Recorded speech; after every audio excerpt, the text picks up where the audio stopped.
Sugar is a lot worse than you think it is. So I haven't consumed a single gram of sugar in over a month and a half. And now 5 days ago, a friend came over and he gave me a gallon jar of pickled eggs because he needed to get rid of them and he wanted to get more space for more pickling. So I gave him 2 64-ounce jars for his gallon jar of pickles that he no longer wanted. Now I started eating these pickled eggs and they were so good. Might I even say some of the best food that I ever had. For the last 3 days, I was eating these pickled eggs, and all of a sudden, which at the time I didn't correlate it to the pickled eggs, but I was feeling terrible. Now, usually I'm doing a 4-hour intermittent fast where I eat only 4 hours out of the day, which is only 2 meals for me. And all of a sudden, this became very hard. And throughout the entire day, I had no energy, and my head was really foggy. I didn't correlate this to the eggs at all. The eggs tasted amazing. And then I hit him up yesterday.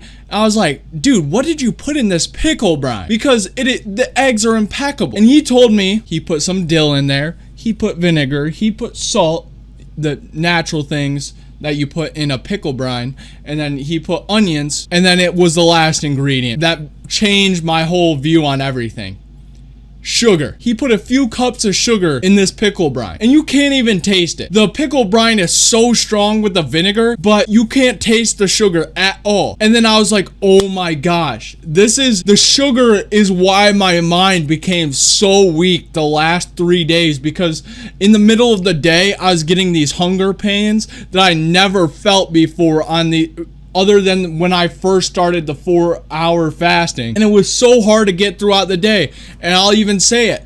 I ate outside of my feeding window 3 times. And that's how weak it had me mentally and physically. And so I'm glad that I went through this experience of consuming that sugar through those eggs, because it just reinforced my idea of how bad sugar is. And I'm not going to say that eating raw honey is bad for you. In fact, it's amazing. And the way honey works compared to sugar cane, is 100 times more different. For instance, honey doesn't spike your insulin as much as refined sugar does. Also, you metabolize the sugar a lot slower with honey than you do with refined sugar.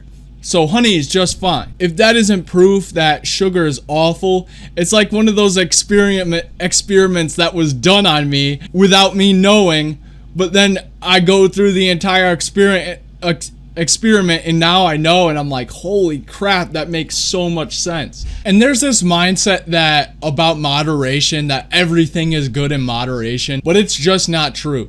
Sometimes moderation on some things means having none of it ever. For instance, oils and sugars. They are so incredibly bad for you. And you just don't realize it until you've gone a long time without it. And then you consume it again. And then all of a sudden you feel sick. And that just, oh man, it's such a great feeling, because it just, you know what you're doing is right. And it feels great. It feels great to have that validation. So thanks for watching the video, guys. I hope this could help you out with your journey of quitting eating terrible stuff. I want you guys to become fat lards. So yeah, thanks. I love you guys. Peace.